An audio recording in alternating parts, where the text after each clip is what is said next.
পুরুষ সবসময় মানুষের প্রয়োজনে প্রিয়জন হয়। আজকে যার ভালো করেছো সে তোমাকে দেখতে পারবে, হোক সে মা, হোক সে বাবা, হোক সে স্ত্রী, হোক সে সন্তান, হোক সে ছেলে, হোক সে মেয়ে।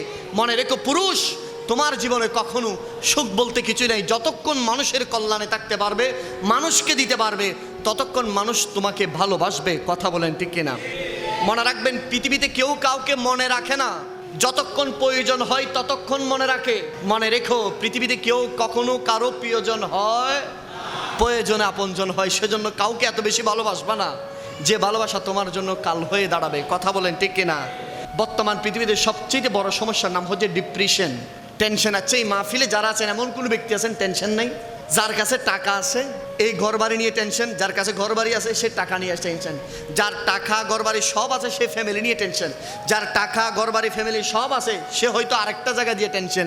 এক একজন এক একভাবে এক এক জায়গায় টেনশন ডিপ্রেশনে ভুগতেছেন। কথা বলেন ঠিক কিনা? টেনশনের কোনো ওষুধ নেই। বলছে টেনশন কাদের থাকবে না?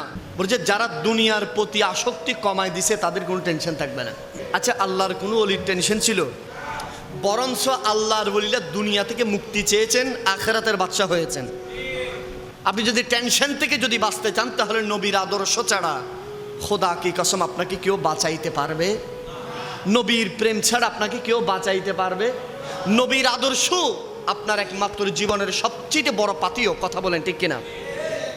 একজন যুবক মনে করছে আমার সৌন্দর্য সবচেয়ে বেশি। না যুবক, তোমার সৌন্দর্য সর্বোচ্চ 30 বছর 40 বছর তোমার সৌন্দর্য চলে যাবে। তোমাকে কবরে দিবে, সৌন্দর্য চলে যাবে, তোমার চেহারা নষ্ট হয়ে যাবে। কিন্তু মনে রেখো, তোমার এই সৌন্দর্য দিয়ে যদি নবীর আদর্শকে সাজাও, এই সৌন্দর্য তোমার কাজে আসবে। কবরের ভেতরে জান্নাতের লাইট জ্বলবে। কিছু সৌন্দর্য কাজে আসে, কিছু সৌন্দর্য কাজে আসে, কিছু সৌন্দর্য চিরস্থায়ী, কিছু সৌন্দর্য ক্ষণে স্থায়ী। বলে যে কোন সৌন্দর্য চিরস্থায়ী? বলে যে সৌন্দর্য নবীর জন্য। সুবহানাল্লাহ বলেন না? যে নবীর জন্য দাঁড়িয়ে রাখছে, এই সৌন্দর্য কি পৃথিবীর কেউ কমাইতে পারবে?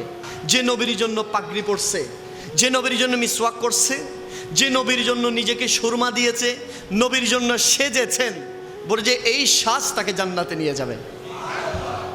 আর এমন কিছু সাজ নবীর আদর্শের বাইরে গিয়ে ক্রিম শেপ মারছে, নবীর আদর্শের বাইরে গিয়ে যেমন ইচ্ছা তেমন করছে, নবীর আদর্শের বাইরে গিয়ে বাইকতে ফ্যান পড়ছে, নবীর আদর্শের বাইরে গিয়ে যেমন ইচ্ছা তেমন করে ফেলাইছে।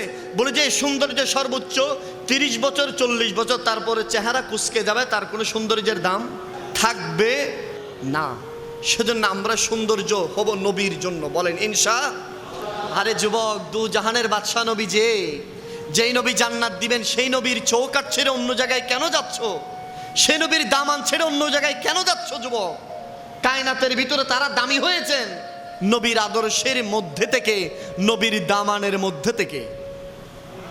সুবহানাল্লাহ বলেন। একজন সাহাবী আমার নবীর কদমে আসলেন, ইয়া রাসূলুল্লাহ, আপনি তো হায়াতে জিন্দেগিতে আমরা আপনাকে দেখছি, নবী যেদিন আপনি থাকবেন না, পর্দা করবেন, সেদিন আমাদের কি হবে? সাহাবায়ে কেরাম কথা বলতে হু হু করে কান্না করে দিলেন নবী করিম সাল্লাল্লাহু আলাইহি ওয়াসাল্লামের সামনে। আমার নবী সাহাবীকে ধরলেন, সাহাবী রে, মনে রাখো আমি তো রহমতের নবী, মায়ার নবী, হায়াতুন নবী। মনে রাখো, হায়াতে খায়রুল লাকুম ওয়া মামাতে খায়রুল লাকুম। আমি নবীর বেঁচে থাকাও তোমাদের জন্য যেমন কল্যাণ, আমি নবী দুনিয়া থেকে পর্দা করাও তোমার জন্য কল্যাণ। এই সাহাবী মনে রেখো, কিয়ামত পর্যন্ত আমার সকল উম্মতকে আমার এই ঘোষণা দিয়ে দাও, আমার এই হাদিসের বাণী শুনিয়ে দাও, যারা আমাকে দেখে দেখে দুরূদ শরীফ যারা পড়েছে, তারা আমাকে যেমন দেখবে, কিয়ামতের আগ মুহূর্তে পর্যন্ত আমার যেই উম্মত আমি নবীজির উপর মোহাব্বত ভালোবাসা নিয়ে দুরূদ শরীফ পড়বে, সাহাবীরা মনে রেখো, আমি রাসূল তার ঘরে তশরিফ আনবো, তার চোখ খুলে আমি নবীকে দেখবে। হয়তো গোপনে, হয়তো ওপেনে, হয়তো স্বপ্নে, যদি আমি নবীর উপর যদি মোহাব্বত নিয়ে যদি দুরূদ শরীফ পড়ে, সাহাবী হু করে কান্না করে উঠলেন, ইয়া রাসূলুল্লাহ, এমন কি সুযোগ আছে? আমার নবী বললেন, হ্যাঁ, যেই আমি দুনিয়া থেকে যদিও পর্দা করি, আমার উপর দুরূদ শরীফ পাঠ করেছে, তুমি আমাকে আজকে যেভাবে সরাসরি দেখছো, কিয়ামতের এক মুহূর্তে আমার যেই উম্মত আমি নবীর উপর দুরূদ শরীফ পাঠ করবে মোহাব্বতে অন্তর থেকে, তার দুরূদ শরীফের শব্দ আমি শুনি, তার যদি চোখ যদি আমাকে দেখার মতো হয়, আমি তাকে দিদারে মুস্তাফা দিয়ে দেব। পুরুষ সবসময় মানুষের প্রয়োজনে প্রিয়জন হয়। আজকে যার ভালো করেছো সে তোমাকে দেখতে পারবে, হোক সে মা, হোক সে বাবা, হোক সে স্ত্রী, হোক সে সন্তান, হোক সে ছেলে, হোক সে মেয়ে। মনে রেখো পুরুষ, তোমার জীবনে কখনো সুখ বলতে কিছুই নাই। যতক্ষণ মানুষের কল্যাণে থাকতে পারবে, মানুষকে দিতে পারবে, ততক্ষণ মানুষ তোমাকে ভালোবাসবে। কথা বলেন ঠিক কিনা? মনে রাখবেন, পৃথিবীতে কেউ কাউকে মনে রাখে না, যতক্ষণ প্রয়োজন হয় ততক্ষণ মনে রাখে। বৃষ্টি চলে গেলে ছাতাটাকেও ভারী মনে হয়, কালি শেষ হয়ে গেলে কলমটাকে বোঝা মনে হয়। মনে রেখো, পৃথিবীতে কেউ কখনো কারো প্রিয়জন হয়, প্রয়োজনে আপনজন হয়। সেজন্য কাউকে এত বেশি ভালোবাসবা না যে ভালোবাসা তোমার জন্য কাল হয়ে দাঁড়াবে। কথা বলেন ঠিক কিনা? মানুষ মূল্য দেয় কাকে জানেন? যে দিতে পারবে তাকে। আপনি দেওয়া বন্ধ করে দিন, আপনাকে মানুষ আর মূল্য দিবে? এটা যে কোনো জায়গায়, আপনার বন্ধুর সাথে হোক, পরিবারের সাথে হোক, আত্মীয়র সাথে হোক, যতক্ষণ আপনি দিতে পারবেন ততক্ষণ মানুষ আপনাকে বাহাবা দিবে, আপনাকে স্যালিউট জানাবে, আপনাকে অনেক বেশি অ্যাপ্রিসিয়েট করবে। যখন আপনি স্টপ করে দিবেন দেওয়া, তখন আপনার ধারে কাছে কেউ যাবে। তবে হ্যাঁ, এখন আমরা একটা রেঞ্জে চলে আসছি না, এখন বড় হয়েছি, এর চেয়ে আরেকটু বড়, এর চেয়ে আরেকটু বড়। তবে মানুষের জীবনে সবচেয়ে সুন্দর সময়গুলো কাটে শৈশবে। শৈশবে মানুষের জীবনে সবচেয়ে সুন্দর সময় কাটে। শৈশবে মানুষ সবাই ভালোবাসে।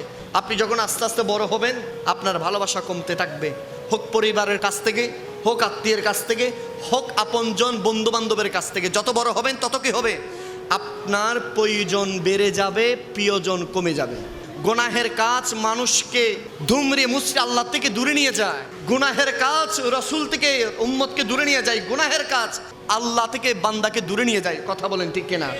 এবং আমরা চাইবো মানুষকে হেল্প করবো। বলেন ইনশাআল্লাহ। মাঝে মধ্যে আপনার সমাজের যিনি গরিব মানুষ, তার ঘরে যাবেন, তার ঘরে গিয়ে কিছু চাইবেন, এক গ্লাস পানি চাইবেন, একটা চা খাবেন, কোনো কিছু ধার চাইবেন। গরিবের কাছে ধার চাইলে আরেকদিন সেই আপনার কাছে যাবে সংকোচ ছাড়া। কথা বলেন ঠিক কিনা? আমার নবীর হাদিসে পাক আছে, আমার নবী বলতেছেন, তোমরা মাংসের ভিতরে ঝুল বেশি করে দাও, পার্শ্ববর্তী মানুষকে দাও, আত্মীয়দেরকে দাও, প্রতিবেশীদেরকে দাও। সেজন্য আপনি বড় হয়েছেন, আরেকজনের বাসায় যাবেন না এমনটা না। মাঝে মধ্যে গরিবের ঘরে যাবেন, গরিবের ঘর থেকে কিছু আনবেন। কিছু যদি তার কাছ থেকে আনবেন, সেই সংকোচ ছাড়া আরেকদিন সে বিপদের সময় আপনার কাছে চাইতে পারবে। এমপি জসিমউদ্দিন সাহেব, আমরা ওনাকে ধন্যবাদ জানাই। এই বন্যার ভেতরে জসিমউদ্দিন মানবতার কল্যাণে থেকেছেন, আমরা তার জন্য দোয়া করছি। আমরা চাই বাংলাদেশের সমস্ত এমপি মন্ত্রীরা জসিমউদ্দিনের মতো হোক। সে যেভাবে মানুষের কল্যাণে এগিয়ে গেছে, মানুষের ধারে ধারে গেছে, এটা আসলে অবর্ণনীয়। এটা কি অবর্ণনীয়? আমরা যার যেটা ভালো সেটা বলতে হবে। আমরা জসিমউদ্দিনের জন্য দোয়া করি। আমি ওনার বাড়িতেও মাহফিল করেছি, খুব আন্তরিক ব্যক্তি, এবং বিশেষ করে মানুষের কাজে যেভাবে উনি যাচ্ছে, মানুষের ঘরে ঘরে গিয়ে মানুষকে দেখভাল করছে। এবং রিসেন্টলি আরেকটা জিনিস দেখতাম, কিছু ছোট মেয়ে, তার পরিবারের কেউ নাই, তার পড়ালেখার খরচ তিনি বলতেছেন আমি চালাবো, মানুষের ঘর করে দিচ্ছেন। এগুলো হচ্ছে পজিটিভ একটা দিক। যারা মানবতার কাজ করে, মানুষকে হেল্প করে, আমরা তাদের জন্য দোয়া করব। বলেন ইনশাআল্লাহ। চন্দনেশের যে এমপি জসিমউদ্দিন, আমরা তার জন্য দোয়া করি। বাংলাদেশের সমস্ত এমপিরা যেন মানুষের কাজ করতে পারে, জনগণের কাজ করতে পারে, মানুষের পাশে দাঁড়াইতে পারে। আল্লাহ আমাদেরকে কবুল করে নিক, আমিন বলেন। বাংলাদেশের এই যে বাঁশখালী, আপনাদের এই দক্ষিণ সাইডে বন্যার্থ যখন হয়ে গেছে, সবার আগে সুন্নি ওলামায়ে কেরাম, মানবতার কাজে সুন্নি ওলামায়ে কেরাম, সমস্ত এমন কিছু সুন্নি ওলামায়ে কেরাম নেই যারা এই বন্যার্থ মানুষের পাশে দাঁড়ায় নেই কোমর পানিতে। যাদের মাসের পর মাস, বছর আগে শিডিউল নিতে হয়, তারাও মানবতার ডাকে, মানুষের কল্যাণে, মানুষের পাশে দাঁড়ানোর জন্য দেশ থেকে দেশান্তরে সবাই ছুটে গিয়েছেন বন্যার্থ মানুষের পাশে। এখন জিজ্ঞেস করতে পারেন, এই আদর্শ পেল কোথায়? এই আদর্শ সুন্নি ওলামায়ে কেরাম পেয়েছেন আমার নবী থেকে। এই যে সুন্নি ওলামায়ে কেরাম যে বন্যার্থ মানুষের পাশে দাঁড়াচ্ছে, মানুষকে হেল্প করছে, টাকা দিচ্ছে, খাদ্য দিচ্ছে, ঘর নির্মাণ করে দিচ্ছে, এখানে কি কেউ কি বলতেছেন আরে আমি সুন্নি, আরেকজন সুন্নি রে দেব, এমন বলতেছে? জাতি, ধর্ম, বর্ণ নির্বিশেষে সকল মানুষকে নির্দ্বিধায়, নির্বিঘ্নে হেল্প করে যাচ্ছেন। আমরা কি, যেমন আজকেও আমি ত্রাণ দিয়েছি, আজকে আমি মানুষকে সহযোগিতা করেছি। আমি কি বলছি ভাই আপনি আমার আকিদার নাকি অন্য আকিদার বলছি? আমরা সাহায্য সহযোগিতা করছি রাজনৈতিক দল দেখে, আমার আকিদা দেখে না। আমরা যেই বিপদে পতিত হয়েছে তার উপর ঝেঁপে পড়েছি। কথা বলেন না? এর মানে কি বুঝলেন বলেন? এর মানে হচ্ছে যে সুন্নি ওলামায়ে কেরাম যে হক, সেটার আরেকটা দলিল। কথা বলেন না ঠিক কিনা? তবে আফসোস আমাদের জন্য, আজকে যদি একজন মুফতি গিয়াসউদ্দিন আত-তাহিরিকে যদি সংসদে পাঠানো যেত, একজন শেখ হাসান আল আজহারিকে যদি সংসদে পাঠানো যেত, তাহলে জাতি দেখতো সুন্নি ওলামায়ে কেরাম মানবতার খেদমতে কিভাবে এগিয়ে যায়। কথা বলেন ঠিক কিনা? এমপি না হওয়ার পরেও মানুষের ধারে ধারে, আর বহুজন ভোটের আগে কত শর্ত দিয়েছিল, কোনো খবর আসেনি। বন্যায় কারো কোনো খবর আছে? সবাই কেউ ঢাকা, কেউ বিদেশে ঘুরতেছে, কিন্তু ওই যারা মানবতার প্রতি দরদ আছে, যাদের অন্তরে নবীজির আশক ভালোবাসা আছে, সেই সকল ওলামায়ে কেরামরা জাতির কল্যাণে, ত্রাণের ভেতরে সমস্ত ওলামায়ে কেরাম ছুটে গিয়ে মানুষের কল্যাণে কাজ করেছেন। কথা বলেন না ঠিক কিনা?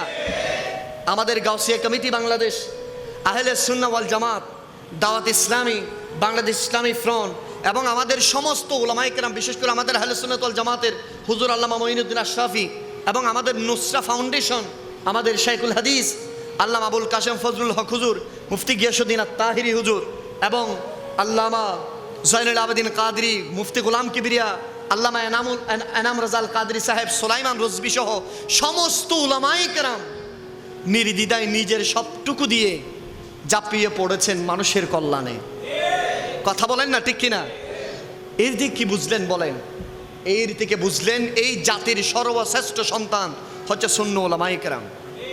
কথা বলেন না ঠিক কিনা?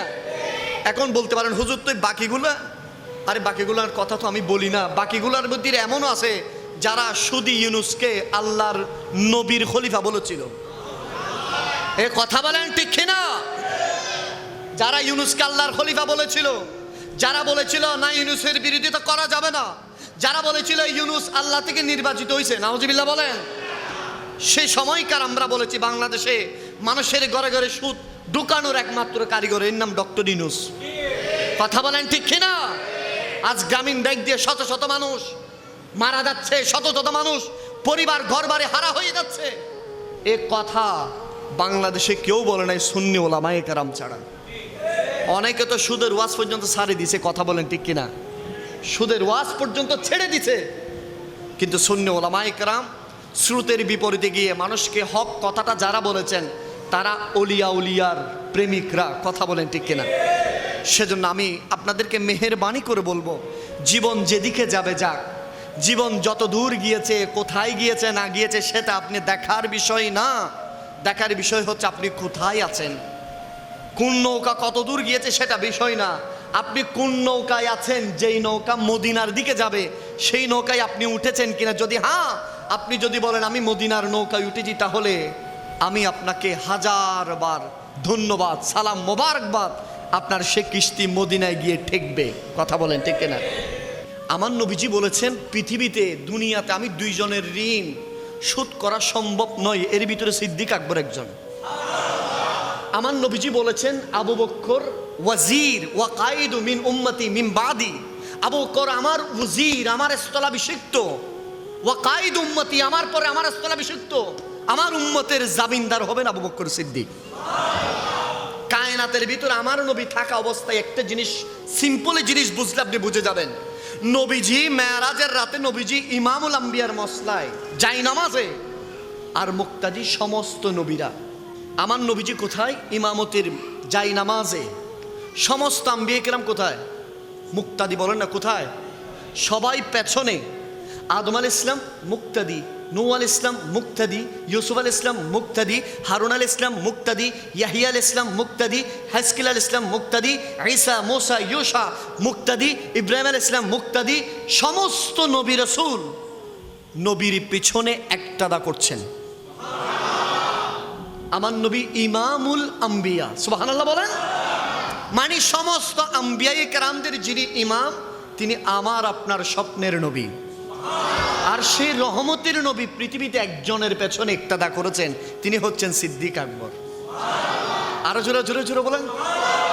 সেজন্য নবীর প্রেম কোত্থেকে শিখেছি। আমাদেরকে কেউ যদি অনেকে বলে ভাই আপনাদের ইমানের স্পৃহা শিখলেন কোত্থেকে, আমরা বলি সিদ্দিক আকবর থেকে। ইমানের ইস্পিহা শিখলেন কোত্থেকে? ফারুক আজম থেকে। ইমানের ইস্পিহা শিখলেন কোত্থেকে? শের খোদা আলী মর্তদা থেকে। ইমামের ইস্পিহা শিখলেন কোত্থেকে? ইমামে হুসাইন থেকে। ইমামের ইস্পিহা শিখলেন কোত্থেকে? ইমাম জাইনুল আবেদিন থেকে। ইমানের ইস্পিহা শিখলেন কোত্থেকে? গৌসে পাক থেকে। ইমানের ইস্পিহা শিখলেন কোত্থেকে? গরিব নওয়াজ থেকে। ইমানের ইস্পিহা শিখলেন কোত্থেকে? ইমামের রব্বানি মুজাদ্দিদ আল ফেজানি শেখ আহমদ সরহিন্দি। ইমামের ইস্পিহা শিখলেন কোত্থেকে? আল্লামা ইমাম বাহাউদ্দিন নকশবন্দি। ইমানের ইস্পিহা শিখলেন কোত্থেকে? আলা হযরত আজিম আল বরকত পরওয়ানায়ে শাম্মে রিসালাত কালামুল ইমাম ইমামুল কালাম নাসিরুল মিল্লাত ওয়াদ দ্বীন আয়াতুন মিন আয়াতিল্লাহ মুজাদাতুন মিন মুজাদাত রাসূলুল্লাহ আল হাফিজ আল মুফতি আল কারি আল মুহাদ্দিস মাশা ইমাম আহমদ রাজা খান ফাজিল বেরলভী থেকে। ইমানের ইস্পিহা শিখলেন কোত্থেকে? শাহিন শাহেস্ত্রী কোট থেকে। আর ইমানের ইস্পিহা শিখলেন কোত্থেকে? গৌসুল আজম মেজভান্ডারি থেকে। ইমানের ইস্পিহা শিখলেন কোত্থেকে? আল্লাহর ওলিদের সুহবতের মাধ্যমে। সুবহানাল্লাহ বলেন। আমি তোমার প্রেমের ভিখারি ইয়া রাসূলুল্লাহ, আমি তোমার ইয়া রাসূলুল্লাহ ইয়া হাবিবাল্লাহ, আমি তোমার প্রেমের গো রাসূল নাই যে তুলনা, নাই যে তুলনা গো রাসূল, নাই যে তুলনা। তোমার প্রেমের জিন্দা হলো উস্তুনে হান্নানা ইয়া রাসূলুল্লাহ, আমি তোমার বেকারি ইয়া রাসূলুল্লাহ ইয়া হাবিবাল্লাহ, আমি তোমার। আরে হিজাব উঠাও দিদার করাও, ধন্য করো মোরে, ধন্য করো মোরে রাসূল, ধন্য করো মোরে। আমিন কন্যা, আমিন আমিন আমিন। আরে হিজাব উঠাও দিদার করাও, ধন্য করো মোরে, আরে ধন্য করো মোরে রাসূল, ধন্য করো মোরে। তোমার দিদার বিহনে বাঁচে না পরাণ ইয়া রাসূলুল্লাহ, আমি তোমার ইয়া রাসূল, আমি তোমার প্রেমের। বলেন না একবার ইয়া রাসূলুল্লাহ। আর একটু জোরে জোরে জোরে। সে নবীর মোহাব্বত অন্তরে রাখতে চাই কিনা? হাত তুলে বলেন ইনশাআল্লাহ। সে নবীর মোহাব্বত দুনিয়ার সবচেয়ে বেশি প্রাধান্য দিব। বলেন ইনশাআল্লাহ। কায় দুনিয়া যেদিকে যাবে যাক, নবীকে ছাড়া যাবে। যেভাবে সিদ্দিক আকবর ধরেছেন, সুবহানাল্লাহ বলেন না। আরে সিদ্দিক আকবরের মক্কার সমস্ত টাকা পয়সা দ্বন্দ্ব সবকিছু উনি রেখে নবীর সাথে মদিনায় চলে গেছেন। মক্কার সর্বশ্রেষ্ঠ পয়সাওয়ালা সাহাবী হযরত মুসআব ইবনে উমাইর, সেই সময়কার হাজার কোটি টাকার মালিক। মক্কার সর্বশ্রেষ্ঠ সাহাবী আব্দুর রহমান ইবনে আউফ, মক্কার সর্বশ্রেষ্ঠ ধনী হযরতে খাত্তাবের বেটা হযরতে উমর রাদিয়াল্লাহু তাআলা আন। ওনারা কি মদিনা যাওয়ার সময় টাকা পয়সা সব গুছগাছ করে নিয়ে গেছে মনে হয়? বলে যে কেমনে গেছে? আহা, গেছে কেমনে? একজন সাহাবীকে উনি সফরে গিয়েছেন দূরে, উনি মক্কায় ঢুকেছেন, খবর দিয়েছে রাসূল পাক হিজরত করে মদিনায় চলে গেছেন। এই সাহাবী যে রুট দিয়ে ঢুকেছেন ওয়াপেস আর একটা রুট দিয়ে চলে যাচ্ছেন। উনি বলতেছেন আরে আপনি কোথায় যাচ্ছেন? বলে যে আমার নবী মক্কায় নাই, নবী মদিনায়, আমি মদিনায় চলে যাব। আরে আপনার স্ত্রী সন্তান পরিবার পরিজন টাকা পয়সা ব্যাংক সব এখানে মক্কায়, এগুলোর সাথে স্ত্রীর সাথে দেখা করেন। বলেছে দরকার নাই। টাকা পয়সা কিছু নিয়ে যান, দরকার নাই। আরে আপনার পোশাক চেঞ্জ করেন, নতুন একটা পোশাক পরেন, কিছু কাপড় চোপড় নিয়ে চলে যান। বলে যে আমার ইমানের রু নবীজি মদিনায় চলে গেছে, কিসের পোশাক, আমার কিসের ব্যবসা, আমার কিসের পরিবার, প্রয়োজনে কায়নাত দুনিয়া ছেড়ে দিব আমি। আমার রহমতের নবী যেদিকে গিয়েছে, যত দূর যেতে পারি, হায়াত যতক্ষণ আছে সামনের দিকে চলতে থাকবো। তকদির যদি থাকে তাহলে মদিনার নবীর চেহারা আমি সচক্ষে দেখতে পাবো। এই ইসমানি ইস্পিহা সাহাবায়ে কেরামের, ঈমান দীপ্ত, কি কারণ, কি মহাব্বত ছিল তাদের, কি প্রেম ছিল তাদের। একদিন আমার নবীর কাছে একজন ইহুদি এসে বলতেছেন, আপনি আল্লাহর হাবিব? আমার নবী বলতেছেন, হ্যাঁ, সুবহানাল্লাহ। তো ইহুদি খুব পণ্ডিত ইহুদি ছিল, বলছে আপনি যদি আল্লাহর হাবিব হন তাহলে আমি আপনার উপর কালমা পড়তে রাজি আছি, সুবহানাল্লাহ। আমার নবী বলছে তাহলে কালমা পড়ে নেন। তখন ইহুদি বললেন, না, আমি বিনা শর্তে কালমা পড়ব না, আমার একটা শর্ত আছে। নবীজি বললেন, বলেন কি শর্ত? হায় হায় হায়। ইহুদি বললেন, আমি এক শর্তে আপনার হাতের উপর কালমা পড়তে পারি, বিস্ময়কর কোনো একটা মুজিজা এই মুহূর্তে আমাকে দেখাইতে হবে। এই বিস্ময়কর মুজিজা যদি আমি দেখি তাহলে আমি এক সেকেন্ড দেরি করব না, আপনার হাতের উপর আমি কালমা পড়ে নিব। আমার নবী বললেন, কি মুজিজা দেখতে চাও? দেখতে ডানে বামে দেখতেছে ওই দূরে একটা বিরাট দরখত, একটা মোটা একটা গাছ। তখন বললেন, আপনি যদি সত্যি যদি নবী হয়ে থাকেন এই গাছটা আমার সামনে আনেন, গাছকে সাক্ষী যেন দেয়। সুবহানাল্লাহ বলে। ইহুদি বলতেছেন, আমি তাওরাত জবুর ইনজিলে পড়েছি, যিনি আখেরি নবী হবে কায়নাতের ভিতরে ওনার কাছে অসম্ভব বলতে কিছু থাকবে না, সবকিছু ওনার সম্ভব হবে। সুবহানাল্লাহ বলে। আমার নবী গাছকে ইশারা করলেন, গাছ আসো। আয় হায় হায়, গাছেরও তো আমার নবী। সুবহানাল্লাহ বলে। আমার নবী ইশারা করতে দেরি, গাছ সমস্ত মাটি নিয়ে শিকড় নিয়ে মানুষের মতো হাঁটতে হাঁটতে হাঁটতে আমার নবীর সামনে উপস্থিত হয়েছেন। সামনে উপস্থিত হয়ে মানুষের মতো আওয়াজ দিয়ে বলতেছেন, ইহুদি তুমি এখনো ঈমান ছাড়া থাকবা? আরে আমি গাছ সাক্ষী দিচ্ছি, উনি সেই মায়ার রহমতের নবী, যেই নবীর কারণে আমরা গাছওয়ালারও রহমতুল লিল আলামিনের ছায়া পেয়েছি। ইহুদি বললেন, ইয়া রাসূলুল্লাহ, আমি সাক্ষ্য দিচ্ছি আপনি আল্লাহর হাবিব, আমি সাক্ষ্য দিচ্ছি আপনি আল্লাহর হাবিব, আমি সাক্ষ্য দিচ্ছি আপনি আল্লাহর হাবিব। নবী গো, আমাকে কালমা পড়িয়ে দেন। লা ইলাহা ইল্লাল্লাহু মুহাম্মাদুর রাসূলুল্লাহ। সুবহানাল্লাহ বলেন। তিনি আমাদের সে মায়ার নবী, সে রহমতের নবী। আজকে আমাদের বড় দুঃখ লাগে আমার ভাইদের, আহা, সে রহমতের নবীর আদর্শ থেকে আমরা দূরে চলে যাই। কথা বলেন ঠিক কিনা? নবীর আদর্শ কোথায় আর আমরা কোথায়? নবী কি শিক্ষা দিয়েছেন আর আমরা কি করছি? নবী কি করতে বলেছেন আমরা কি করছি? আজ দেখেন পুরো দুনিয়া ব্যাপী অশান্তির বেড়া জালে আজ মুসলমান নিমজ্জিত। কথা বলেন ঠিক কিনা? তিনি তো আমার সে মায়ার রহমতের নবী। হে যুবক, তুমি আজ নবীর আদর্শ ছেড়ে দিচ্ছ। তুমি কি জানো, তুমি যখন আসো নাই তখন নবীজি তোমার জন্য কেঁদেছে। তোমার মা দুনিয়াতে আসে নাই, তোমার মায়ের জন্য নবীজি কেঁদেছেন। তোমার বাবা দুনিয়ায় আসেন নাই, তোমার বাবার জন্য নবীজি কেঁদেছেন। তোমার সন্তান দুনিয়ায় এখন আসে নাই, নবী মায়ার রহমতের নবী। তোমার পূর্বপুরুষ যারা আসবে, অতীতে যারা এসেছিল, সবার জন্য মদিনায় চোখের পানি ফেলে ফেলে যে রহমতের নবী কাঁদেন, তিনি আমার সে মায়ার নূরের নবী। যুবক, তুমি নবীর আদর্শকে ভুলে যাচ্ছ। সে নবীর আদর্শ কেমন দামি জানো? যারা নবীর আদর্শকে লালন করতে পেরেছে, যারা নবীর একটা সুন্নাহকে নিজের জীবনের সাথে যুক্ত করেছে, তাদের জীবন পৃথিবীর সর্বশ্রেষ্ঠ ব্যক্তিদের সাথে হয়ে গেছে। তাদের জীবন সিদ্দিক আকবরের জীবনের সাথে হয়ে গেছে, তাদের জীবন সাহাবায়ে কেরামের সাথে হয়ে গেছে, তাদের জীবন আইম্মায়ে কেরামের সাথে হয়ে গেছে, তাদের জীবন সিদ্দিকের সাথে হয়ে গেছে, শহীদের সাথে হয়ে গেছে, সালিহিনদের সাথে হয়ে গেছে। তাদের জীবন এমন বেশি দামি জীবন, তারা দুনিয়ায় থাকবে, দুনিয়ায় দুনিয়ায়। আর সমুদ্রের গভীর অতল গহ্বরে যে মাছ থাকবে, সে মাছও সে মায়ার রহমতের নবীর প্রেমিকের জন্য দোয়া করে। তিনি তো আমার সে মায়ার নবী, রহমতের নবী, যে নবী কখনো 63 বছরে হায়াতে জিন্দেগিতে কখনো একবারের জন্য মন খারাপ করে উম্মতের প্রতি একটু কটু কথা বলে নাই, উম্মতের প্রতি চোখ লাল করে কখনো তাকায় নাই। তিনি তো আমার সেই নবী, যে নবীজির পুরো জীবনের প্রতিটা মুহূর্তে, প্রতিটা সেকেন্ড, প্রতিটা মিনিট নবীজি উম্মতি উম্মতি বলে বলে কান্না করেছেন। যুবক, তুমি নবীজির আদর্শ থেকে দূরে যাচ্ছ।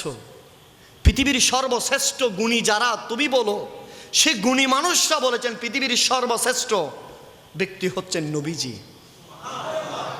তারা বলেছেন মুহাম্মাদুর রাসূলুল্লাহ as a father, as a teacher, as a leader, as a superman of the world. রাসূল পাকের মতো আদর্শবান কেউ হতে পারে না। কোন একজন শিশু যদি আদর্শবান শিশু হতে চায়, সে ফলো করবে শিশু মুহাম্মদুর রাসূলুল্লাহকে। কোন একজন যুবক যদি আদর্শবান যুবক হতে চায়, ফলো করবে মুহাম্মদুর রাসূলুল্লাহকে। কোন একজন বাবা যদি আদর্শবান বাবা হতে চায়, ফলো করবে মুহাম্মদুর রাসূলুল্লাহকে। কোন একজন সমাজের সংস্কার যদি আদর্শবান হতে চায়, ফলো করবে মুহাম্মদুর রাসূলুল্লাহকে। কোন একজন রাষ্ট্রনায়ক যদি সফল রাষ্ট্রনায়ক যদি হতে চায়, ফলো করবে বিশ্ব মহান কায়নাতের সর্বশ্রেষ্ঠ মালিক, কায়নাতের বিশ্ব সবার মহান সভারত্ন আল্লাহর হাবিব ইমামুল আম্বিয়া সরওয়ারে কায়নাত ফখরে বনি আদম সুলতানে মদিনা সুরুরে কলবে সিনা মক্কার বাতি মদিনার জ্যোতি আমার আপনার স্বপ্নের নবী, সাধনার নবী, মায়ার নবী, রহমতের নবী, নূরের নবী, যে নবী আমাকে আপনাকে হাউজে কাউসার পানি পান করাবেন, যে নবী আমাকে আপনাকে মিজানের পাল্লায় সুপারিশ করবেন, যে নবী আমাকে আপনাকে জান্নাত দান করবেন, সেই নবী, রহমতের নবী, নূরের নবী মুহাম্মদুর রাসূল পাকের আদর্শটা এত চমৎকার, এত মহান নিয়ামতের। জুড়ে বলেন সুবহানাল্লাহ। আরেকটু জুড়ে বলেন সুবহানাল্লাহ। সেই নবীর আদর্শ যারা অবলোকন করেছেন, সেই নবীর আদর্শকে যারা লালন করেছেন, সেই নবীর আদর্শের জন্য যারা জীবনকে উৎসর্গ করে দিয়েছেন, তারা হচ্ছেন আহলে বাইত রাসূল, হযরতে ইমামে হাসান, ইমামে হুসেন। আরেকটু জুড়ে বলেন, জুড়ে বলেন। বাবা আমার আজকের এই শামির লিচুতলা দক্ষিণ শাহমিরপুরের বাবাদের কষ্ট হয়, কষ্ট হচ্ছে বাবা। কায়নাতের ভেতরে রাসূল পাকের আদর্শের উপর ইস্তেকামত থেকে নিজের জীবনকে উৎসর্গ করে যিনি করে দিয়েছেন, তিনি হচ্ছেন ইমামে হুসাইন রাদিয়াল্লাহু তাআলা আনহু। সুবহানাল্লাহ। কেমন করে আদর্শকে তিনি লালন করেছেন। আজকের এই যুব সমাজ যারা এসেছেন, যারা শুনছেন, মাইকের আওয়াজ যত দূর যায়, আমি বলি ভাইরে ভাই, তুমি যেমন যুবক, আমিও তোমার মতো একটা যুবক। আমি আমার যত দূর পড়েছি, এখনো তো পড়ছি, পৃথিবীর সর্বশ্রেষ্ঠ আদর্শের ভিতরে নবীর আদর্শের মতো কোনো আদর্শ, আরো জোরে বলেন আদর্শ, সে নবীর আদর্শের সাগরে যারা ডুব দিয়েছে, বঙ্গোপসাগরে ডুব দিলে মাছ পাওয়া যায়, ঠিক না? আর একটু বেশি করে ডুব দিলে মণিমুক্তা পাওয়া যায়, কিন্তু নবীর আশকের সাগরে ডুব দিলে সিদ্দিক আকবর হওয়া যায়। নবীর আশকের সাগরে ডুব দিলে সাহাবায়ে কেরাম হওয়া যায়। নবীর আশকের সাগরে ডুব দিয়ে নিজের জীবনকে উৎসর্গ করলে তিনি আল হাসান ওয়াল হুসাইন সৈয়দা শাবাবিল আহলিল জান্নাহ হযরতে ইমামে হাসান হুসাইন হওয়া যায়। নবীর আশকের সাগরে যিনি ডুব দিয়েছেন, তিনি বিমারে মুস্তাফা আশিকে রাসূল ইমাম শেরে বাংলা হয়েছেন। আরো জুড়ে জুড়ে জুড়ে। শেরে বাংলার নাম শুনছেন কখনো? তিনজন শুনছেন, আর কেউ শোনেন নাই? এই ইউথরা কোথায়, আমার যুবক ভাইরা শুনছো তোমরা? শুনেছেন আপনি শেরে বাংলার নাম? শুনেছো তুমি? তুমি শুনেছো? আল্লাহ আল্লাহু আকবার বলেন। এই যুবক শেরে বাংলার নাম শুনেছে মানে বুঝতেছেন, এই যুবক জীবনে জীবনে নবীর আদর্শ থেকে বাইরে যাবে জীবনে। শেরে বাংলা তো ওই শেরে বাংলা যিনি সুন্নিয়তের জন্য খন্দকিয়াতে জীবন উৎসর্গ করে দিয়েছেন। আমরা সেজন্য আমরা বলি আমরা শেরে বাংলা মার্কা সুন্নি। সুবহানাল্লাহ বলেন না। আমরা কোন মার্কা?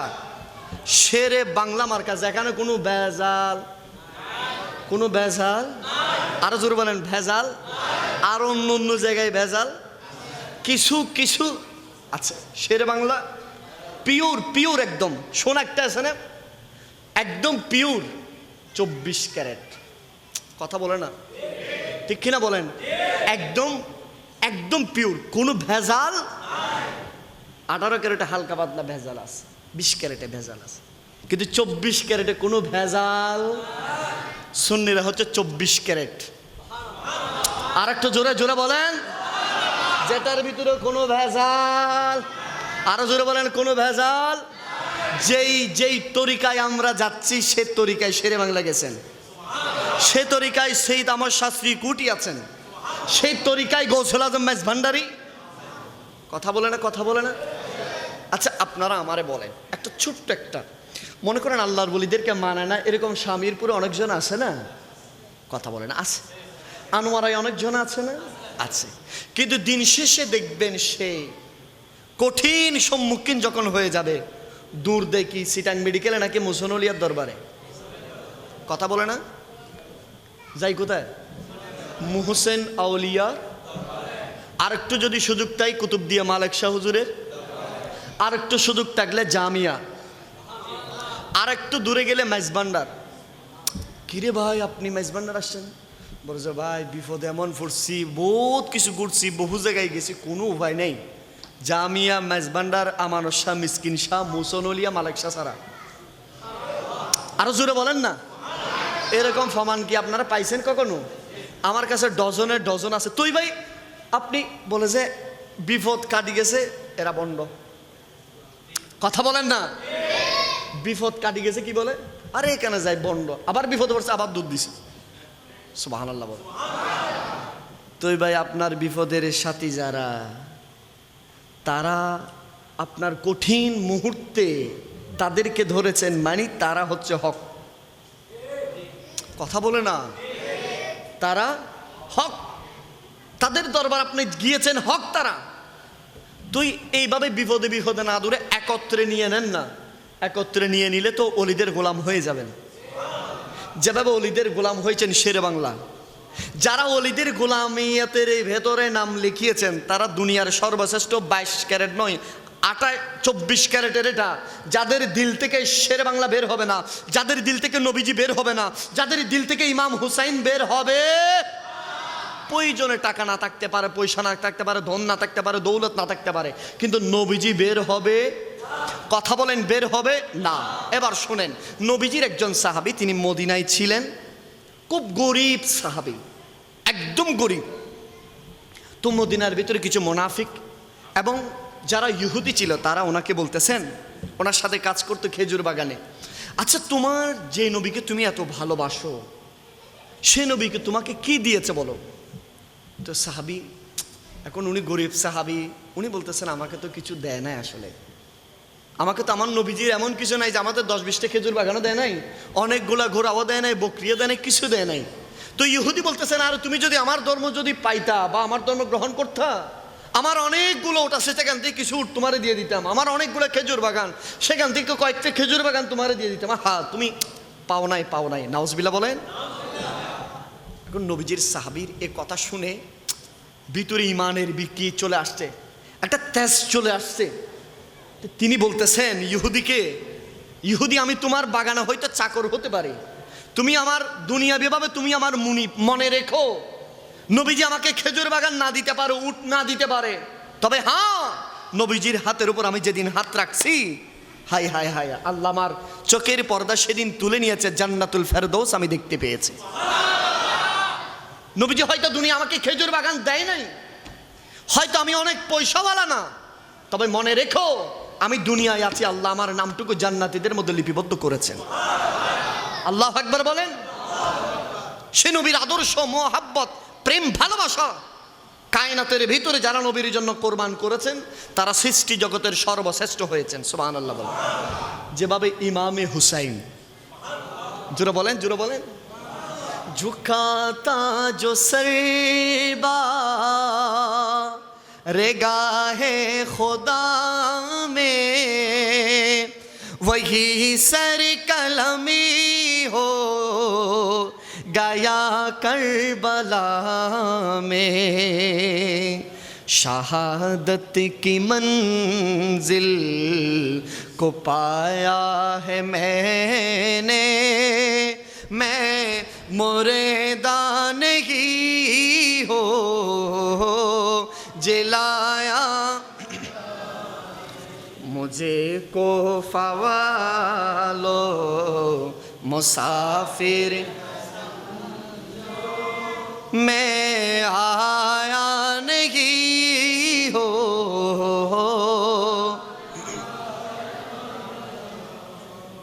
मैं आया नहीं हो,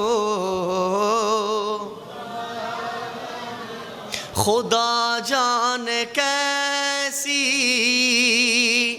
है ये मेज़बानी,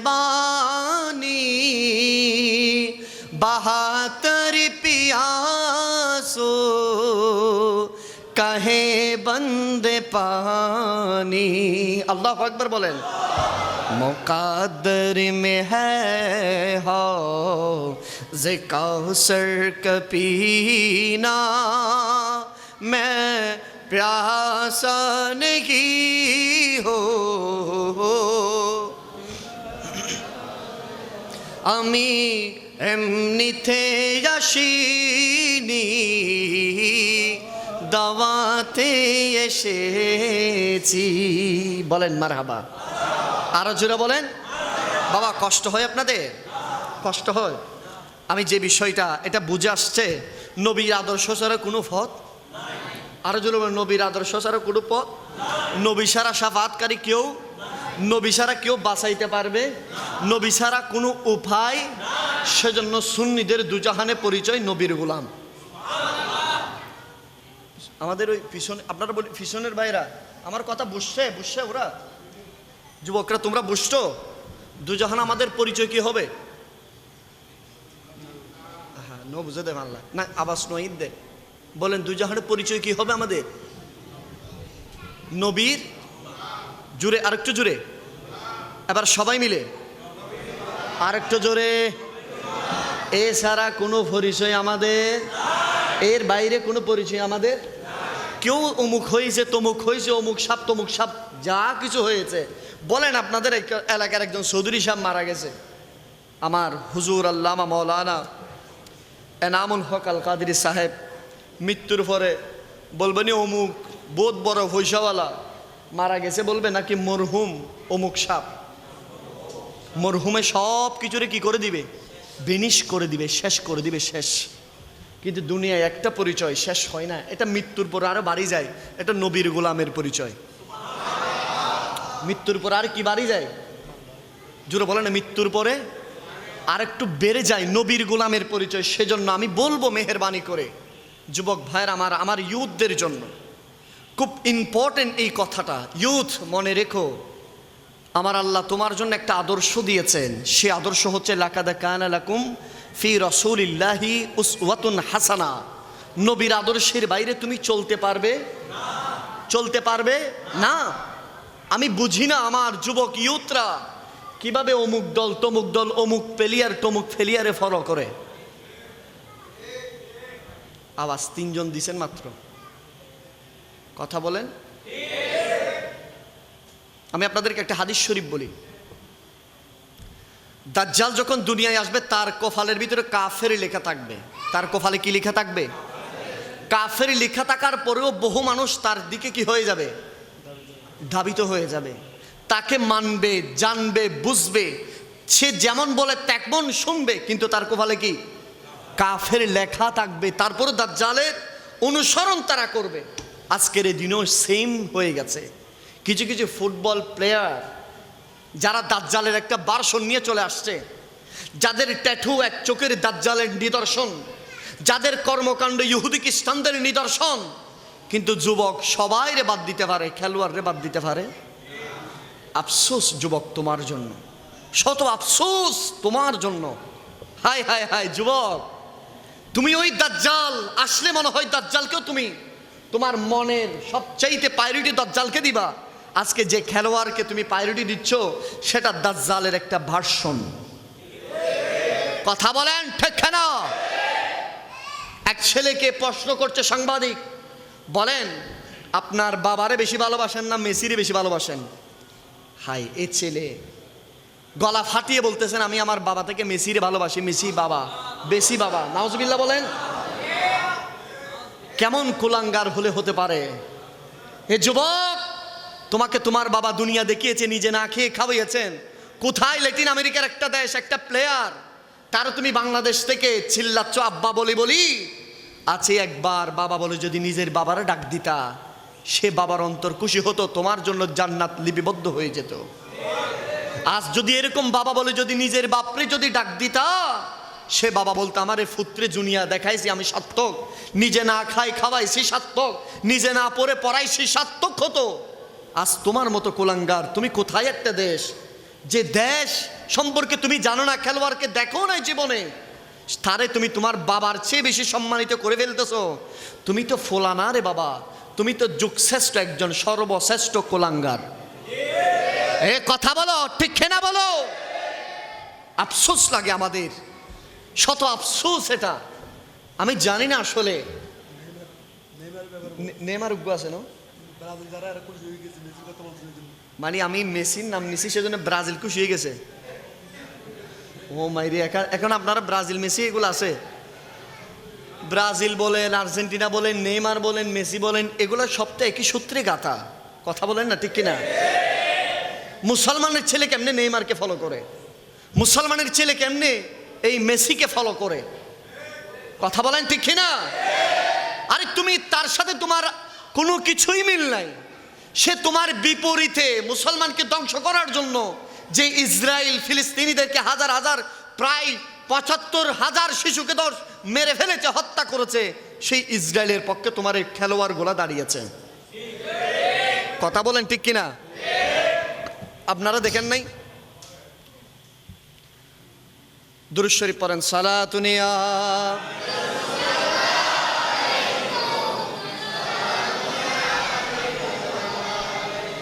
সালাতুনিয়া রাসূলুল্লাহ।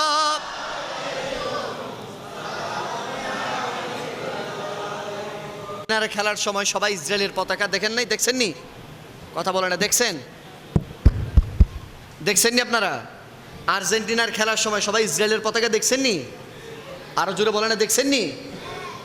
তো আপনি সেই ইসরায়েল যে পুরো মুসলমানদেরকে নিধন করতেছে, আজকে ৭০ বছর ধরে ফিলিস্তিনি বোমা মারতে মারতে শেষ করে ফেলতেছে, মুসলমানের ছোট ছোট বাচ্চাদেরকে শেষ করে ফেলতেছে, মসজিদগুলো ভেঙে ফেলেছে, আপনি সেই ইসরায়েলের পক্ষে যারা পৃথিবীব্যাপী টাকা দিচ্ছে, পয়সা দিচ্ছে, আপনি সেই ইসরায়েলের পক্ষে যে প্লেয়ারগুলো দাঁড়ায় ফুটবল খেলার, এদেরকে আপনি সাপোর্ট করতেছেন, এটা কি মুসলমানের কাজ হতে পারে?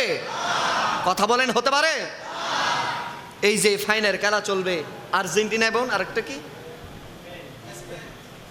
এটা সব জানে দেখতেছি, ফাইনাল খেলা চলবে আর্জেন্টিনা এবং স্পেন। জানি না সেদিন বাংলাদেশে কি হয় আসলে। যদি আর্জেন্টিনা যদি কাপ নিয়ে যায়, এখানে আর্জেন্টিনার সমর্থক যারা আছে এদের জন্য কোনো হসপিটালে মানুষ থাকতে পারবে? ঘরদুয়ারে তো থাকতে পারবে না। বলো আমাকে যুবক, তুমি যে এখানে আর্জেন্টিনা কাপ নেওয়ার কারণে আতশবাজি ফোটাচ্ছ, আনন্দ করছো, এই কাফে তোমার কি ফায়দা হলো? তোমার কি বিন্দু পরিমাণ তোমার ফায়দা হয়েছে? না মুসলমানের ফায়দা হয়েছে, না বাংলাদেশের ফায়দা হয়েছে? কথা বলেন ঠিক কিনা? তোমার তো কিছুই ফায়দা নাই। তো তুমি সারা রাত জাগি জাগি আতশবাজি ফুটাই।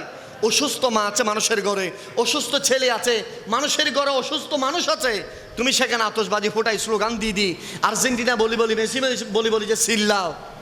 এটা তো তোমার কি ফায়দা হলো আমাকে একটু বলো। কথা বলেন ঠিক কিনা? আপনারা দেখেছেন গতকালকে খেলাকে কেন্দ্র করে মারামারি হয়ে গেছে, দেখে মানুষকে মানুষ মেরে ফেলতেছেন, ঠিক কিনা বলেন না? মেরে ফেলতেছেন খেলাকে কেন্দ্র করে, কেমন নাফরমান হলে। আর আমরা যখন এই সূচনা থেকে যখন আমি নিজে মানুষকে যখন সতর্ক করেছিলাম, মাঠে ময়দানে পুরো বাংলাদেশ চষে বেরিয়ে মানুষকে কোরআনের এই মাহফিলগুলো থেকে যখন সতর্ক করেছিলাম, যুবকদেরকে কিছু জ্ঞান পাপীরা আমাদেরকে বলেছে, হুজুর খেলার জায়গায় ইসলামের জায়গায় এই কথাগুলো যারা বলেছে, আজকে তারা কোথায়? এই যে শত মায়ের বুক খালি হয়ে গেছে। একজন ব্যক্তি যার পরিবারের উপার্জনকারী, সেই আর্জেন্টিনার বিপক্ষে গোল দিছে, সে শুধু চিল্লাছে, সেজন্য তারা মারি ফেলছে। নাউজুবিল্লাহ বলেন। আর্জেন্টিনার আরেক দলে একটু গোল দিছে, ওই বলতেছে গোল হয়েছে, এই খুশি হয়েছে কেন, তারা মারি ফেলছে। নাউজুবিল্লাহ জুড়ে বলেন। এটা কেমন সভ্যতা? আমরা কোন সভ্যতার ভিতরে আছি? আমরা কোন জায়গায় আছি আমরা? আমি সেজন্য আমার যুবকদেরকে বলবো, আল্লাহর ওয়াস্তে মনে রাখবেন, এই সমস্ত জিনিসে যাওয়া যাবে। আরো জোরে বলেন, যাওয়া যাবে। আল্লাহর কাছে ফরিয়াদ করেন, আল্লাহর কাছে ফরিয়াদ করেন, নিজের ছেলেকে, নিজের সন্তানকে, নিজের মেয়েকে, নিজের পরিবারকে, নিজের ভাই বন্ধুকে বাঁচান। এই যে ফিতনা চলতেছে, খোদা কি কসম, এগুলো আপনারা হয়তো জানবেন, এগুলো আমরা বুঝি। সেজন্য এই যে 2026 ফিফা ওয়ার্ল্ড কাপ সারা বিশ্বব্যাপী মুসলমানদের যুবকদেরকে নষ্ট করার একটা প্ল্যানিং। কথা বলেন ঠিক কিনা? এটা না বুঝলে আমি আর কিছু করার নাই। হাত জোর করে বলবো, আল্লাহর ওয়াস্তে এই প্লেয়ার তোমার কোনো কাজে আসবে না, দুনিয়া আখিরাতে কোনো কাজে। আল্লাহ আমাদেরকে হিফাজত করুক, আমিন বলেন। দোনো জাহানে আমাদের পরিচয় কি মেসির ভক্ত হিসাবে নাকি নবীর? আরো জোরে বলেন, আরে দোজাহানে কি যে হবে মোদের পরিচয়, প্রিয় নবীর হয়, প্রিয় নবীর গোলামি ছাড়া। ভাগ্য যদি প্রসন্ন হয় নবীর গোলাপি, নূরি নবীজির গোলামি হওয়া রাজার চেয়েও দামি, ঠিক না বলেন? আরে ইহ পর জগত যাহার জন্য বিজয় হয়, প্রিয় নবীর গোলামি ছাড়া অন্য কিছুই নয়, প্রিয় নবীর গোলামি ছাড়া। আরে নবীর গোলাম পরিচয় দেন যখন সাফিনা, বনির সিংহ পদ দেখালেন নেই কোনো ভাবনা। আল্লাহু আকবার বলেন। আরে ইহ পর জগত যাহার জন্য বিজয় হয়, প্রিয় নবীর গোলামি ছাড়া অন্য কিছুই নয়, প্রিয় নবীর গোলামি ছাড়া। আরে দোজাহানে কি যে হবে মোদেরই পরিচয়, প্রিয় নবীর গোলামি ছাড়া। আল্লাহ নবীর গোলাম হিসেবে আমাদেরকে কবুল করুক। আর একটু জোরে বলেন। আপনারা কি জানেন, আপনারা কি এটা ভাবছেন আরে এখানে আমিন বললো কি হবে, না বললো কি হবে? না না, খোদা কি কসম, পৃথিবীতে এমন একটা মজলিস আছে যে মজলিসে নবীর উপর দুরূদ সালাম পড়া হয়, আল্লাহর প্রশংসা করা হয়, সে মজলিসে যা কিছু বলবেন আল্লাহ কবুল করে নিবে। যা কিছু বলবেন কবুল করবে কে? আরো জোরে বলেন। আজকের এই ভরা মজলিসের দোয়া কবুলের এই সময় রাত গভীর হয়ে গেছে, আমরা অন্তর থেকে বলি দু জাহানে যেন নবীর গোলাম হতে পারি। আর একটু জোরে। দু জাহানে আমরা যেন নবীর আশেক হতে পারি, আমিন বলেন। দু জাহানে যেন সাহাবায়ে কেরামের গোলাম হতে পারি, দু জাহানে যেন আহলে বাইত রাসূলের গোলাম হতে পারি, দু জাহানে যেন ওলিয়া উলিয়ার দামান ধরে থাকতে পারি, বলেন আমিন। আর একটু জোরে বলেন আমিন। আল্লাহ আমাদেরকে কবুল করুক, বলেন আমিন। সম্প্রতি কালে আপনারা দেখেছেন বাংলাদেশের এই যে বাঁশখালী আপনাদের এই দক্ষিণ সাইডে বন্যার্থ যখন হয়ে গেছে, সবার আগে সুন্নি ওলামায়ে কেরাম, মানবতার কাজে সুন্নি ওলামায়ে কেরাম, সমস্ত এমন কিছু সুন্নি ওলামায়ে কেরাম নেই যারা এই বন্যার্থ মানুষের পাশে দাঁড়ায় নেই কোমর পানিতে, যাদের মাসের পর মাস বছর আগে শিডিউল নিতে হয়, তারাও মানবতার ডাকে মানুষের কল্যাণে মানুষের পাশে দাঁড়ানোর জন্য দেশ থেকে দেশান্তরে সবাই ছুটে গিয়েছেন বন্যার্থ মানুষের পাশে। এখন জিজ্ঞেস করতে পারেন এই আদর্শ পেল কোথায়? এই আদর্শ সুন্নি ওলামায়ে কেরাম পেয়েছেন আমার নবী থেকে। এই যে সুন্নি ওলামায়ে কেরাম যে বন্যার্থ মানুষের পাশে দাঁড়াচ্ছে, মানুষকে হেল্প করছে, টাকা দিচ্ছে, খাদ্য দিচ্ছে, ঘর নির্মাণ করে দিচ্ছে, এখানে কি কেউ কি বলতেছেন আরে আমি সুন্নি আরেকজন সুন্নি হৃদয় এমন বলতেছে? জাতি ধর্ম বর্ণ নির্বিশেষে সকল মানুষকে নির্দ্বিধায় নির্বিঘ্নে হেল্প করে যাচ্ছেন। আমরা কি যেমন আজকেও আমি ত্রাণ দিয়েছি, আজকে আমি মানুষকে সহযোগিতা করেছি, আমি কি বলছি ভাই আপনি আমার আকিদার নাকি অন্য আকিদার বলছি? আমরা সাহায্য সহযোগিতা করছি রাজনৈতিক দল দেখে, আমার আকিদা দেখে না। আমরা যেই বিপদে পতিত হয়েছে তার উপর ঝেঁপে পড়েছি। কথা বলেন না? এর মানে কি বুঝলেন বলেন? এর মানে হচ্ছে যে সুন্নি ওলামায়ে কেরাম যে হক, সেটার আর একটা দলিল। কথা বলেন না? কথা বলেন না, ঠিক কিনা? তবে আফসোস আমাদের জন্য, আজকে যদি একজন মুফতি গিয়াসউদ্দিন আত-তাহিরিকে যদি সংসদে পাঠানো যেত, একজন শেখ হাসান আল আজহারিকে যদি সংসদে পাঠানো যেত, তাহলে জাতি দেখতো সুন্নি ওলামায়ে কেরাম মানবতার খেদমতে কিভাবে এগিয়ে যায়। কথা বলেন ঠিক কিনা? এমপি না হওয়ার পরেও মানুষের ধারে ধারে, আর বহুজন ভোটের আগে কত শর্ত দিয়েছিল, কোনো খবর আসেনি। বন্যায় কারো কোনো খবর আছে? সবাই কেউ ঢাকা কেউ বিদেশে ঘুরতেছে, কিন্তু ওই যারা মানবতার প্রতি দরদ আছে, যাদের অন্তরে নবীজির আশক ভালোবাসা আছে, সেই সকল ওলামায়ে কেরামরা জাতির কল্যাণে ত্রাণের ভেতরে সমস্ত ওলামায়ে কেরাম ছুটে গিয়ে মানুষের কল্যাণে কাজ করেছেন। কথা বলেন না ঠিক কিনা? আমাদের গাউসিয়া কমিটি বাংলাদেশ, আহলে সুন্নাহ ওয়াল জামাত, দাওয়াত ইসলামী, বাংলাদেশ ইসলামী ফ্রন্ট, এবং আমাদের সমস্ত উলামায়ে কেরাম, বিশেষ করে আমাদের আহলে সুন্নাত ওয়াল জামাতের হুজুর আল্লামা মঈনুদ্দিন আশরাফি এবং আমাদের নুসরা ফাউন্ডেশন, আমাদের শাইখুল হাদিস আল্লামা আবুল কাশেম ফজলুল হক হুজুর, মুফতি গিয়াসউদ্দিন আত-তাহিরি হুজুর এবং আল্লামা জয়নুল আবেদিন কাদরি, মুফতি গোলাম কিবরিয়া, আল্লামা এনাম রাজাল কাদরি সাহেব, সুলাইমান রজবি সহ সমস্ত উলামায়ে কেরাম নির্দ্বিধায় নিজের সবটুকু দিয়ে ঝাঁপিয়ে পড়েছেন মানুষের কল্যাণে। কথা বলেন না, ঠিক কিনা? এর দিক কি বুঝলেন বলেন? এর থেকে বুঝলেন এই জাতির সর্বশ্রেষ্ঠ সন্তান হচ্ছে সুন্নি উলামায়ে কেরাম। কথা বলেন না, ঠিক কিনা?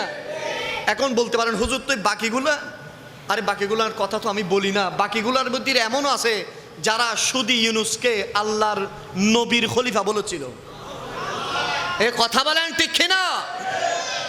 যারা ইউনুসকে আল্লাহর খলিফা বলেছিল, যারা বলেছিল না ইউনুসের বিরোধিতা করা যাবে না, যারা বলেছিল ইউনুস আল্লাহ থেকে নির্বাচিত হয়েছে, নাউজুবিল্লাহ বলেন, সেই সময়কার আমরা বলেছি বাংলাদেশে মানুষের ঘরে ঘরে সুদ ঢুকানোর একমাত্র কারিগর, এর নাম ডক্টর ইউনুস। কথা বলেন ঠিক কিনা? আজ গ্রামীণ ব্যাংক দিয়ে শত শত মানুষ মারা যাচ্ছে, শত শত মানুষ পরিবার ঘর বাড়ি হারা হয়ে যাচ্ছে। এ কথা বাংলাদেশে কেউ বলে নাই সুন্নি উলামায়ে কেরাম ছাড়া। অনেকে তো সুদের ওয়াজ পর্যন্ত ছাড়ে দিছে। কথা বলেন ঠিক কিনা? সুদের ওয়াজ পর্যন্ত ছেড়ে দিছে, কিন্তু সুন্নি উলামায়ে কেরাম স্রোতের বিপরীতে গিয়ে মানুষকে হক কথাটা যারা বলেছেন তারা অলিয়া উলিয়ার প্রেমিকরা। কথা বলেন ঠিক কিনা? সেজন্য আমি আপনাদেরকে মেহেরবানি করে বলবো, জীবন যেদিকে যাবে যাক, জীবন যত দূর গিয়েছে, কোথায় গিয়েছে না গিয়েছে সেটা আপনি দেখার বিষয় না। দেখার বিষয় হচ্ছে আপনি কোথায় আছেন। কোন নৌকা কত দূর গিয়েছে সেটা বিষয় না, আপনি কোন নৌকায় আছেন। যেই নৌকা মদিনার দিকে যাবে সেই নৌকায় আপনি উঠেছেন কিনা। যদি হ্যাঁ আপনি যদি বলেন আমি মদিনার নৌকায় উঠেছি, তাহলে আমি আপনাকে হাজারবার ধন্যবাদ, সালাম, মোবারকবাদ। আপনার সে কিস্তি মদিনায় গিয়ে ঠেকবে। কথা বলেন ঠিক কিনা? সেজন্য দুনিয়াতে মনে রাখবেন, দুনিয়াতে দুনিয়া, এটা দুনিয়া, এটা কি? এটা দুনিয়া। দুনিয়া আমি একটা কথা প্রায় সময় বলি ভাইরা আমার, বাবা কষ্ট হয় আপনাদের? আমি একটা কথা প্রায় সময় বলি, এই দুনিয়াকে যত বেশি আপনি ধরতে চাইবেন দুনিয়া আপনার থেকে তত বেশি দূরে যাবে। সেজন্য আমার নবী বলেছেন আমার এমন কিছু উম্মত দুনিয়া দুনিয়া করে পাগল হয়ে যাবে কিন্তু দুনিয়া পাবে না। আর আমার এমন কিছু উম্মত যারা দুনিয়ায় থেকে জান্নাত লাভ করবে। সাহাবীরা জিজ্ঞেস করলেন ইয়া রাসূলুল্লাহ তারা কারা? আমার নবী বলেছে তারা দুনিয়া করবে, হাতের মধ্যে দুনিয়াকে রাখবে, কলবে আল্লাহ এবং নবীকে রাখবে। ওর যে তারা দুনিয়ায় সফল হবে, দুনিয়া তাদের তাবেদারি করবে, দুনিয়া তাদের গোলাম হবে, আখিরাতের তারা বাদশা হবে। সুবহানাল্লাহ বলেন। সেজন্য আমি প্রায় সময় কথাটা বলি, আমার যুবক ভাইরা, বর্তমানে সারা পৃথিবীর সবচাইতে বড় সমস্যা কি জানেন বর্তমান পৃথিবীতে?